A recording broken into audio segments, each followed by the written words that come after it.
Goloko lapha. Thatha siweka webhuta sifihle isende thina. Yabona thatha sike sigqoke impahla. Obona ngathi nje mawusasebenza uhulumeni usalinde payslip ngeke ugqoka nje. Ngeke. Unone nje unginukela lakho nginyawunyanya akuhlala nje iphifo umqolo bonke sokumi ubala la.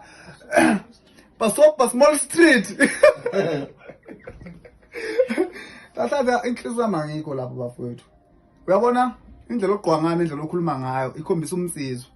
But kunobuhlatho benze emculweni kaMaskandi abantu belawulwe indlala befuna ukunakwa ngodoti umuntu ezenza ishinga lengekho ubona ukuthi upheqesana nje lo lungashaye nombane kodwa ngenxa ukuthi uMaskandi ufuna ukudumisa umculo kaMaskandi ethi abaculi kaMaskandi banempi bayashaya yemadema umculo kumele uphile nomuntu umuntu oyijinri ngeke ufake ukuthi uyashana uzofuna ugqoka ired belt bese uyoshaya abantu uyikho nje mawunjalo yabo umukhuluma ube straight forward ungayinqekeli umele ukuthuza uthola 10,000 noma lo 50 rand usuwehlela ngezansi insizwe mayinenkani hlezi inenkani bambalwa ngabacwaka nenkani mhlawumbe uzobheka phela nenkani laba abanye babulawa indlela mabengathola ukudla bengayeka leli haba banalo sekani futhi